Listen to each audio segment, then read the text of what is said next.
أعوذ بالله من الشيطان الرجيم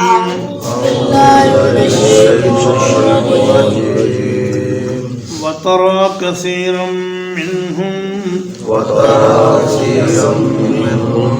اور آپ دیکھیں گے ان میں سے بہت سے لوگوں کو یسارعون فی الاثم والعدوان دوڑ کر جاتے ہیں گناہ میں اور زیادتی میں وَأَكْلِهِمُ السُّحْتِ اور اپنی حرام خوری میں لَبِئْسَ مَا كَانُوا يَعْمَلُونَ یقیناً بہت برا ہے جو کچھ وہ کیا کرتے تھے۔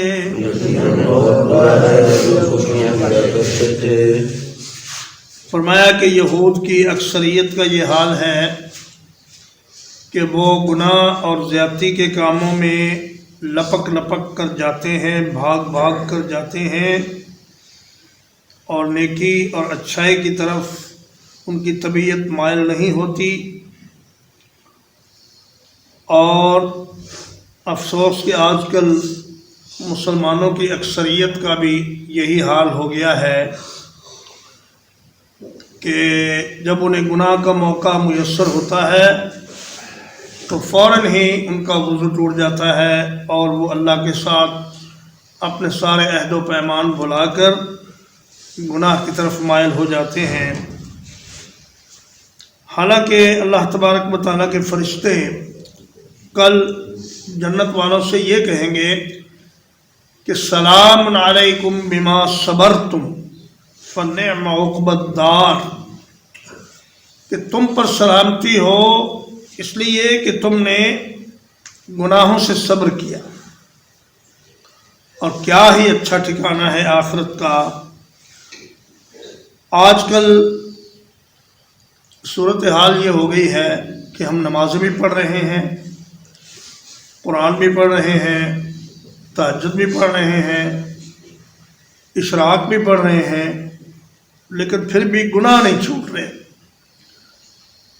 ایک بہت بڑی آزمائش اس دور میں انٹرنیٹ کا فتنہ ہے۔ آپ یقین کریں کہ جب آپ تنہائی میں انٹرنیٹ پر کوئی فحش فلم دیکھتے ہیں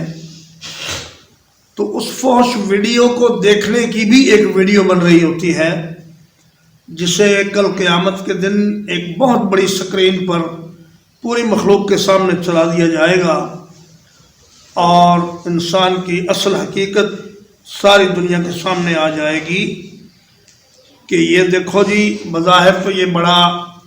بھلا آدمی تھا، بڑا نیک انسان تھا، لیکن چھپ چھپ کر یہ ایسے گناہوں میں ملوث ہو جاتا تھا۔ تو نیکی کرنا آسان ہے، گناہوں سے بچنا مشکل ہے، اور انسان ولی تب بنتا ہے اللہ کا جب وہ گناہوں سے بچے۔ اس لیے اللہ تبارک و تعالیٰ نے اس بات پر بڑا زور دیا کہ گناہ اور زیادتی کے کاموں میں بھاگ بھاگ کے جانا یہ یہود کی خصلت ہے، اور مومنین اس سے بری ہیں۔ وَأَكْلِهِمُ السُّحْتِ اور ان کا حرام کھانا۔ سحت ہر اس مال کو کہتے ہیں جس کا لینا انسان کے لیے عار اور شرمندگی کا باعث ہو، اور جسے لوگوں سے چھپا کر لیا جائے، خفیہ طریقے سے لیا جائے، جیسے کہ رشوت لینا، سود کھانا، اور زنا کی کمائی، اور کتے کو فروخت کر کے اس کی قیمت، شراب کو فروخت کر کے اس کی قیمت وصول کرنا، یہ ساری صورتیں سحت کی ہیں۔ جتنے بھی حرام کمائی کے ذرائع ہیں ان سے اللہ تعالیٰ نے بہت سختی سے منع فرمایا ہے۔ نبی کریم صلی اللہ علیہ وسلم نے فرمایا، ایک آدمی لمبا سفر کر کے بیت اللہ شریف میں پہنچتا ہے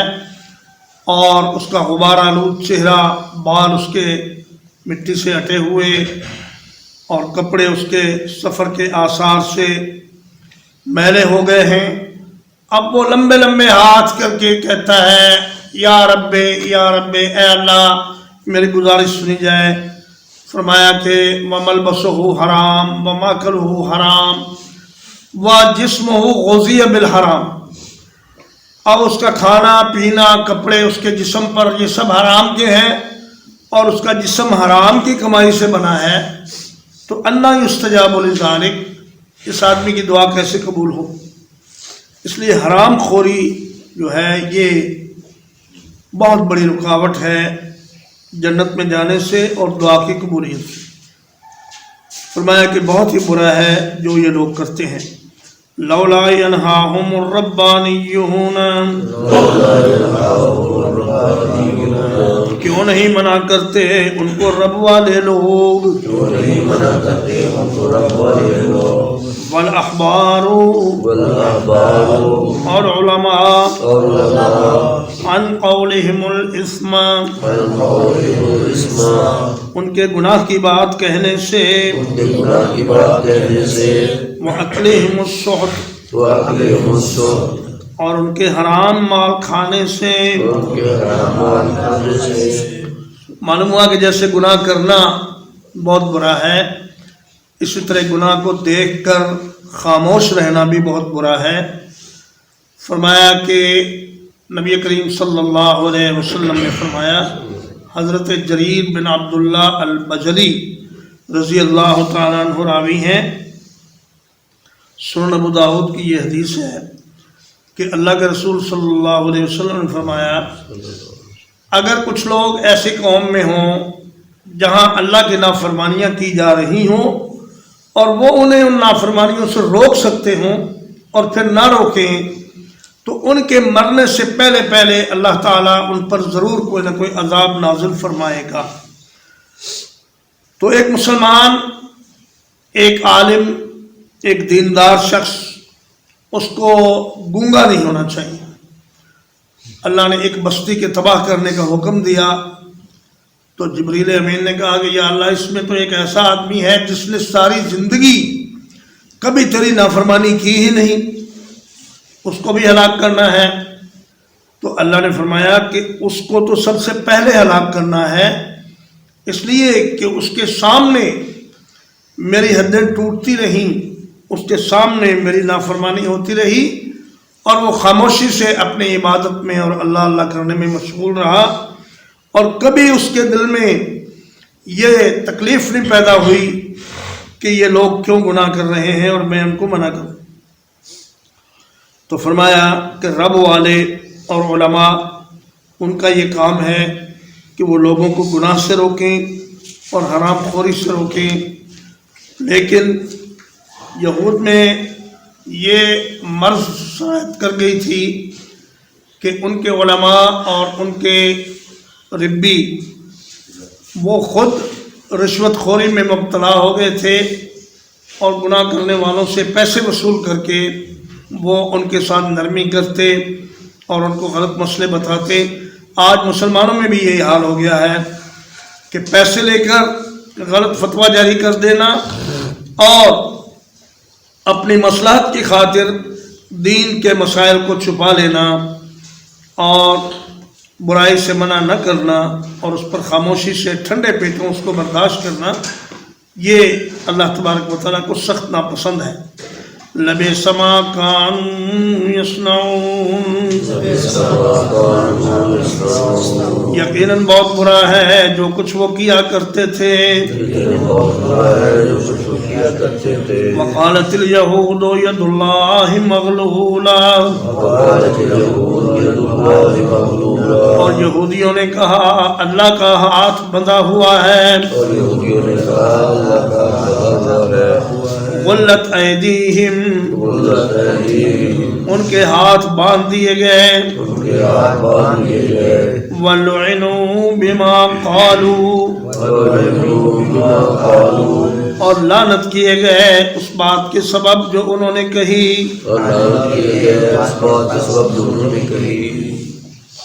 فرمایا کہ ہاتھ کا گردن سے بدا ہونا یہ انسان کے بخل کی علامت ہے۔ فنحاس نامی ایک یہودی تھا، اس نے کہا دیکھو جی اللہ تعالیٰ نے ہمیں کیا دینا ہے، یہ تو خود قرض مانگ رہا ہے۔ اور فرمایا لقد سمع اللہ قول الذین قالوا ان اللہ فقیر ونحن اغنیاء، اللہ فقیر ہو گیا ہے، ہم غنی ہیں، اللہ ہم سے مانگ رہا ہے۔ حالانکہ اگر وہ اس بات کو سمجھتے تو یہ اللہ کا دیا ہوا مال تھا اور اللہ تعالیٰ اس لیے آپ سے مانگ رہا تھا کہ بھئی یہ مجھے قرضہ دے دو تاکہ میں اس کو بڑھا چڑھا کر آپ کو واپس کروں، لیکن وہ یہ بات سمجھنے میں ناکام رہے اور انہوں نے کہا کہ اللہ کا تو ہاتھ گردن سے بندھا ہوا ہے، یعنی اللہ بخیل ہے، سخی نہیں ہے۔ قرآن مجید میں آتا ہے کہ وَلَا تَجْعَلْ يَدَكَ مَغْلُولَةً إِلَىٰ عُنُقِكَ، اپنے ہاتھ کو اپنی گردن سے باندھ کر نہ رکھو، یعنی بخل سے کام نہ لو، بخیلی سے کام نہ لو، اللہ کے راستے میں خرچ کرو اور نیکی کے کاموں میں خرچ کرو۔ فرمایا کہ یہ جو یہودی ہیں انہی کے ہاتھ باندھے ہوئے ہیں اور ان پر اللہ کی لعنت کر دی گئی ہے۔ اس کا معنی ایک اور طرح سے بھی کیا جا سکتا ہے کہ غلت ایدیہم، ان کے ہاتھ باندھ دیے جائیں، وَلُعِنُوا بِمَا قَالُوا، اور ان پر اللہ کی لعنت ہو اس بات کے سبب جو انہوں نے کہا۔ آپ حضرات جانتے ہیں کہ عربی میں دعا کا صیغہ فعل ماضی کے ساتھ استعمال کیا جاتا ہے، اور جیسے کہا جاتا ہے غفر اللہ لہو، معنی اس کا لفظی تو ہے اللہ نے اس کو بخشا، لیکن یہ دعائیہ کلمہ ہے کہ اللہ اس کو بخش دے۔ تو ایک معنی اس کا یہ بھی ہے کہ اللہ ان کے ہاتھوں کو باندھ دے اور ان پر لعنت کر دے۔ بل یداہ مبسوطتان، بلکہ اس کے دونوں ہاتھ بہت کھلے ہیں، ينفق کیف یشاء، وہ خرچ کرتا ہے جس طرح چاہتا ہے۔ قرآن مجید سے یہ ثابت ہوا کہ اللہ کے دو ہاتھ ہیں، اور مسلم شریف کی حدیث ہے کہ اللہ کے دونوں ہاتھ یمین ہیں، دونوں ہاتھ اللہ کے داہنے ہاتھ ہیں۔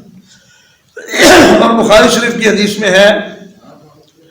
کہ اللہ نے جب سے زمین و آسمان پیدا کیا ہے اللہ کا داہنا ہاتھ بھرا ہوا ہے، اور اللہ نے زمین و آسمان کی پیدائش سے لے کر آج تک اور قیامت تک جتنا خرچ کرنا ہے اور کیا ہے، اس سے اللہ کے خزانے میں اتنی بھی کمی نہیں ہوتی جتنی سمندر میں ایک انگلی ڈبونے سے یا ایک سوئی ڈبونے سے کمی ہوتی ہے۔ تو فرمایا کہ اللہ کے ہاتھ، اللہ کی پنڈلی، اللہ کا سمع و بصر اور اللہ کا چہرہ، یہ اللہ کی صفات ہیں جو قرآن و حدیث سے ثابت ہیں، اور ان کا انکار وہ کفر ہے۔ تو بعض لوگوں نے اللہ کے ہاتھوں کا ترجمہ کیا اللہ کا قبضہ، اللہ کی قدرت، لیکن یہ طریقہ کار ٹھیک نہیں ہے۔ اللہ کے ہاتھ اور اللہ کی دیگر صفات کا اقرار کرنا یہ اہل سنت کا عقیدہ ہے، اور امام احمد بن حنبل رحمہ اللہ نے 2-3 جملوں میں عقیدے کے اس اہم مسئلے کو ہمیشہ کے لیے حل فرما دیا۔ آپ نے فرمایا الاستواء معلوم والکیف مجہول والسؤال عنہ بدعۃ، فرمایا اللہ کا عرش پر مستوی ہونا یہ تو ہمیں معلوم ہے، علم کے ذریعے یہ بات ہمارے پاس موجود ہے، اور وہ کیسے ہے، کس حال میں ہے، کیا اس کی کیفیت ہے، یہ مجہول ہے، یہ ہمیں نہیں بتایا گیا۔ اور اس کے بارے میں سوال کرنا کہ اللہ کا ہاتھ کیسا ہے، اللہ کا چہرہ کیسا ہے، اللہ کی پنڈلی کیسی ہے، یہ بدعت ہے۔ اس لیے کہ اللہ ہمارے جیسا تو تب ہوتا جب ہم یہ کہتے کہ اللہ کے ہاتھ ہمارے ہاتھ جیسے ہیں، لیکن ہم کہتے ہیں کہ اللہ کے ہاتھ ہیں، اللہ کی آنکھیں ہیں، اللہ کا سمع و بصر ہے، لیکن جیسا اس کی شان کے لائق ہے ویسا ہے۔ انسان بھی سمیع و بصیر ہے، اللہ بھی سمیع و بصیر ہے، لیکن اللہ کا سننا اور دیکھنا اور ہے، انسان کا دیکھنا اور سننا اور ہے۔ تو بعض لوگوں نے اللہ کی ان صفات کا انکار کر کے ڈھکوسلے کے ساتھ آیات کا اپنی مرضی سے ترجمہ کیا اور وہ گمراہی میں جا پڑے۔ وَلَيَزِيدَنَّ كَثِيرًا مِّنْهُمْ، اور یقیناً ضرور زیادہ کرے گی بہت سے لوگوں کو ان میں سے، مَا أُنزِلَ إِلَيْكَ مِن رَّبِّكَ، جو کچھ اتارا گیا آپ کی طرف آپ کے رب کی طرف سے، طغیانًا و کفرا، سرکشی میں اور کفر میں۔ فرمایا مومنین کو اللہ ان آیات کے ذریعے ایمان میں اضافہ عطا فرماتا ہے، وَالَّذِينَ اهْتَدَوْا زَادَهُمْ هُدًى، اور فرمایا کہ وَإِذَا تُلِيَتْ عَلَيْهِمْ آيَاتُهُ زَادَتْهُمْ ایمانا، لیکن یہ ایسے بدبخت ہیں کہ جیسے جیسے اللہ کی آیات آتی ہیں ان کی سرکشی اور ان کے کفر میں اضافہ ہوتا چلا جاتا ہے۔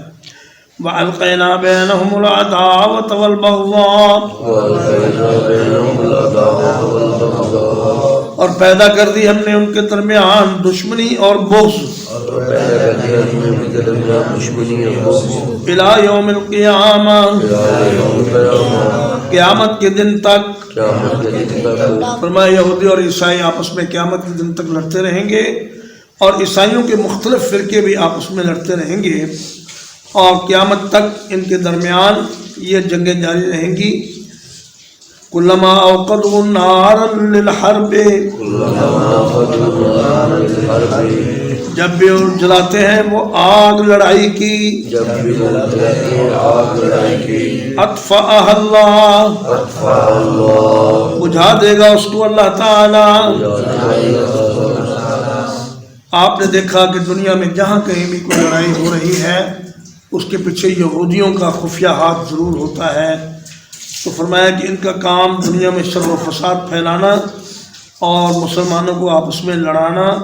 اور انسانیت کو ایک دوسرے سے باہم دست و گریبان کرنا، یہ ان کا ایجنڈا ہے۔ وَيَسْعَوْنَ فِي الْأَرْضِ فَسَادًا، اور کوشش کرتے ہیں زمین میں فساد پھیلانے کی۔ وَاللَّهُ لَا يُحِبُّ الْمُفْسِدِينَ، اور اللہ تعالیٰ نہیں پسند کرتا فساد کرنے والوں کو۔ ترجمہ ایک بار دو رہا ہے۔ وَتَرَى كَثِيرًا مِّنْهُمْ، اور دیکھیں گے آپ ان میں سے بہت سے لوگوں کو، یسارعون فی الاثم والعدوان، وہ دوڑ کر جاتے ہیں گناہ میں اور زیادتی میں، وَأَكْلِهِمُ السُّحْتِ، اور اپنی حرام خوری میں،